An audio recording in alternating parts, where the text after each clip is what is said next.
जितने यहां बैठे हैं सब दोषी हैं और जो नहीं आए हैं वे भी। आप लोग भूल जाते हैं और ओवर कॉन्फिडेंस आपको रहता है कि मेरे ऊपर कुसंग का असर नहीं होगा, लेकिन होगा। भगवत प्राप्ति के 1 सेकंड पहले तक कुसंग का प्रभाव हो सकता है। आप लोगों को बहुत बार बताया गया है कि पापियों में जो एग्जाम्पल बन गया अजामिल, इसका पूर्व जीवन भागवत के अनुसार इतना उत्कृष्ट था कि कोई कल्पना नहीं कर सकता था कि अजामिल का इतना पतन हो जाएगा।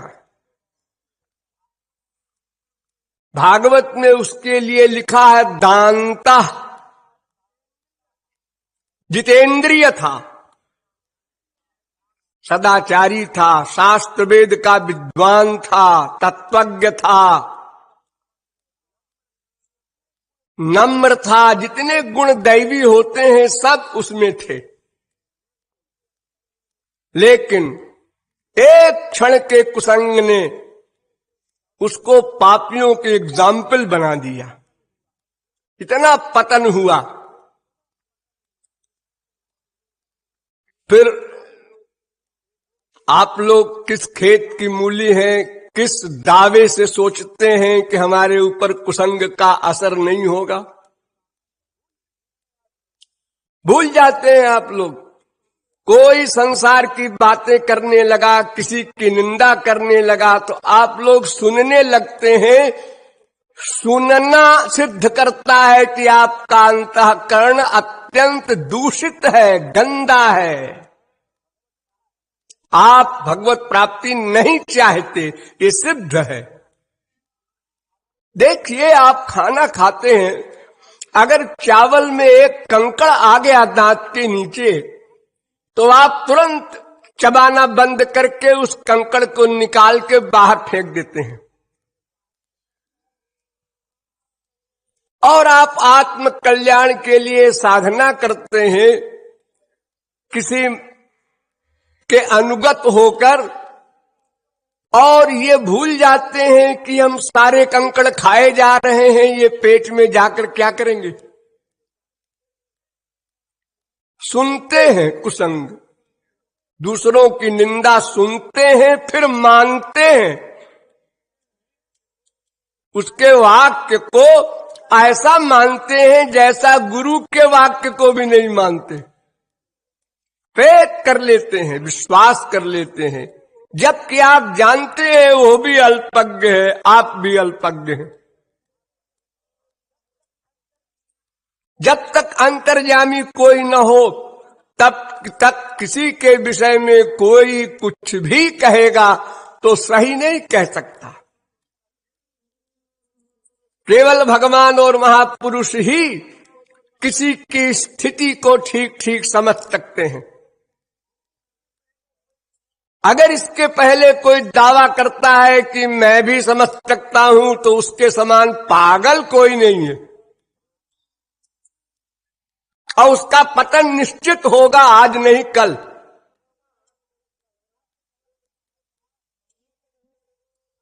गौरांग महाप्रभु ने कहा,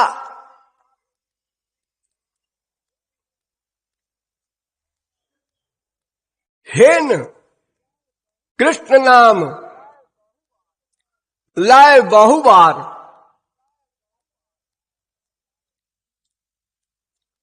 तबे प्रेम नहीं नहे अष्टुधार, तबे जान अपराध आछवे प्रचुर। अगर कोई अनेक बार भगवान का नाम ले चुका है, लेता है, और फिर भी उसके अष्टुधार नहीं निकलती, भगवान से प्रेम नहीं जागता, इसका केवल एक कारण है, नामापराध। दुर्दैवमीदृशमिहाजनिनानुराग। भगवान ने अपने नाम में सारी शक्तियां रख दी हैं, लेकिन उनको लेने पर भी, सुनने पर भी हमारे अंतःकरण में जो बीज नहीं अंकुरित होता प्रेम का, उसका एक ही कारण है, नामापराध।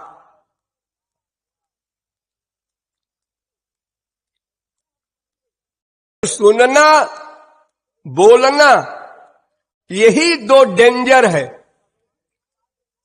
अरे भगवान की बात छोड़ो, संसार में जितने गृहस्थ हैं, आज 5 अरब आदमी हैं, एक भी घर ऐसा नहीं जहां शांति हो। क्यों? केवल बोलने से, केवल बोलने से। वो चाहे अपढ़ गंवार हो, चाहे बहुत बड़ा जीनियस हो, बोलने की बीमारी इतनी भयानक है हम लोगों में, मां से, बाप से, बेटा से, बीवी से, पति से, कि अनावश्यक बातें करेंगे और अनावश्यक बातें करने में फिर लड़ाई हो जाएगी। किसी ने कुछ कहा, दूसरे ने तुरंत जवाब दिया उसके विरोध में। चुप रह जाओ भाई, मत बोलो, हम चुप से रह जाए वाह। तो तुम चुप नहीं रहोगे तो और बोलेगा, ठीक है तो हम भी और बोलेंगे। इसका परिणाम क्या होगा? कुछ भी हो, अरे भाई ये तो पागलपन है। इसका परिणाम कुछ भी हो न सोचना। अरे बात करने में तो बुद्धि लगानी पड़ती है, न बात करने में क्या बुद्धि लगाना है? बात न करने में कोई परिश्रम नहीं है, बात करने में तो सोचना पड़ेगा, वाक्य बनाना पड़ेगा, परिश्रम है। इंद्रिय, मन, बुद्धि सब लग जाते हैं उसमें। और बात नहीं करना है, इसमें कोई परिश्रम नहीं, चाहे वो बृहस्पति हो, चाहे अंगूठा छाप हो, दोनों बैठे हैं एक सीट पर चुप। तो इस नियम का पालन बड़ी सावधानी से आप लोग करें। यदि आप दृढ़ संकल्प कर लेंगे तो असंभव नहीं है। एक लोहे की छोटी सी रिवाल्वर दिखा देने पर बड़े से बड़े साहब, बड़े से बड़े अरबपति हवाई जहाज में हाथ ऊपर करके खड़े रहते हैं 6-6 घंटे, किसी की हिम्मत नहीं हाथ नीचे करे। डर के मारे आप इतना कर लेते हैं, बूढ़े बूढ़े भी, कमजोर भी, बीमार भी, अरे गोली मार देगा अगर हाथ नीचे करेंगे तो। और आत्मा के कल्याण के लिए न बोलना रूपी कर्म करना, ये कोई ऐसी चीज तो नहीं है कि बड़ी कठिन हो। चित्त में वही संसारस्तत्प्रयत्नेन शोधयेत्, मैत्रेयी उपनिषद। ये संसार जिसको आप लोग भयानक कहते हैं और जिसके कारण आप दुखी रहते हैं, ये संसार भयानक नहीं है, ये तो भगवान ने बनाया है। भगवान की बनाई हुई चीज कोई भयानक हो सकती है? ये तो अकारण करुणा से भगवान ने आपके शरीर चलाने के लिए संसार बनाया है और स्वयं व्याप्त भी है। एक कमाल देखिए, बना के चले नहीं गए, बनाते समय भी साथ रहे, बनाकर भी साथ हैं और सदा परमाणु परमाणु में व्याप्त रहेंगे। ये आप लोग जानते हैं, लेकिन भूल जाते हैं। तो संसार कोई खराब चीज नहीं है। इस संसार को तो वेदों ने, शास्त्रों ने, पुराणों ने भगवान का रूप बताया है। ईशावास्यमिदग्वम सर्वम, इदग्वम सर्वम। ये जो विश्व आप देखते हैं ये सब भगवत स्वरूप है। इस बात को रियलाइज करने का अभ्यास करना चाहिए। संसार जो खतरनाक है, जिसके कारण आप दुखी हैं, अशांत हैं, अतृप्त हैं, अपूर्ण हैं, वो संसार है मन, चित्त।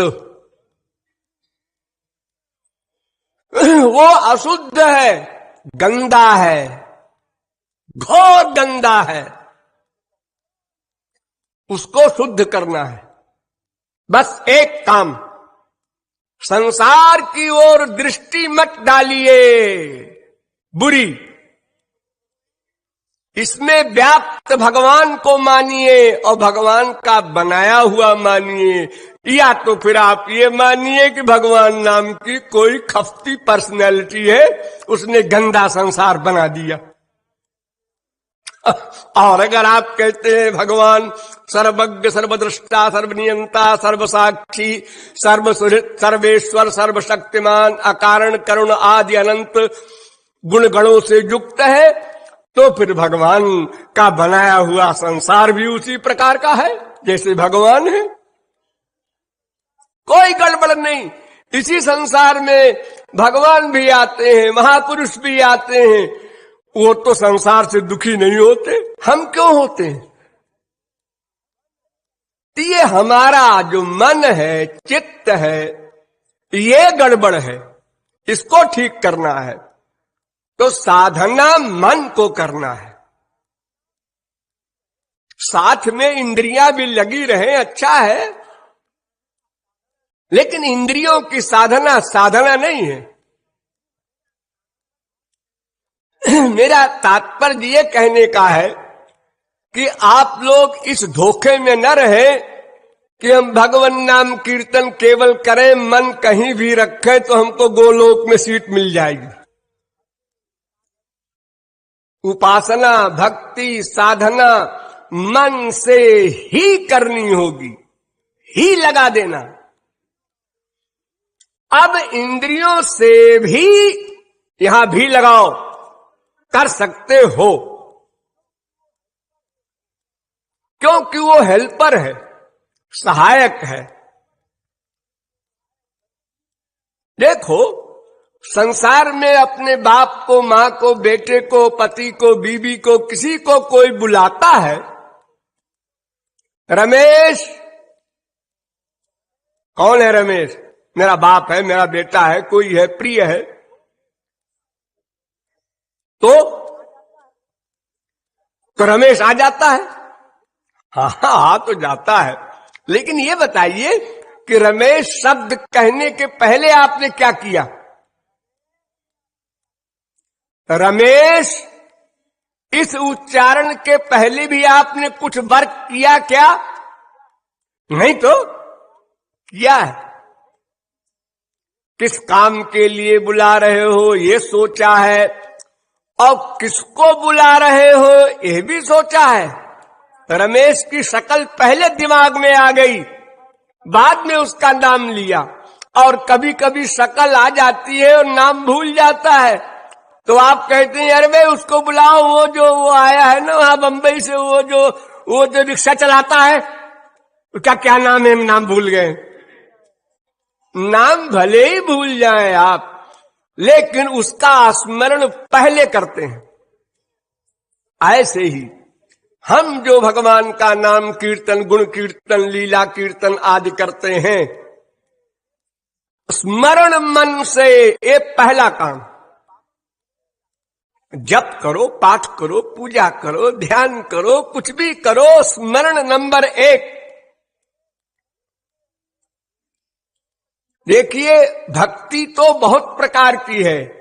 1 प्रकार, 2 प्रकार, 3 प्रकार, 5 प्रकार, 7 प्रकार, 8 प्रकार, 9 प्रकार, 11 प्रकार, 13 प्रकार, 14 प्रकार, 16 प्रकार, 18 प्रकार, 20 प्रकार, 22 प्रकार, 25 प्रकार, 30 प्रकार तक भागवत में लिखी है। अब लोक में प्रख्यात है नवधा भक्ति, 9 प्रकार की। लेकिन नवधा भक्ति, हर एक भक्ति 9 भक्ति करना कंपलसरी नहीं है। 9 भक्ति में सबसे प्रधान प्रमुख भक्ति है स्मरण, क्योंकि उसे मन को करना पड़ता है। अब बाकी भक्ति मन प्लस इंद्रियां,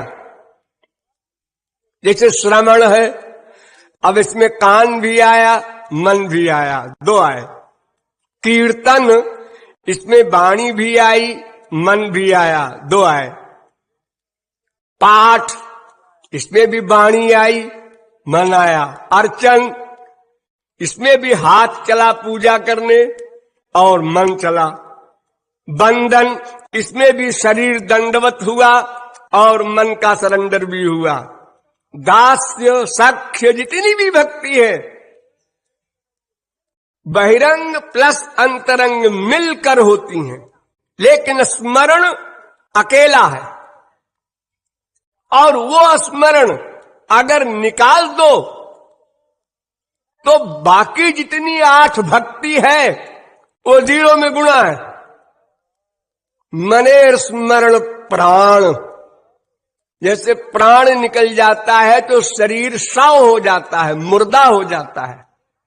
उसी प्रकार स्मरण भक्ति निकाल दो तो बाकी सब मुर्दा।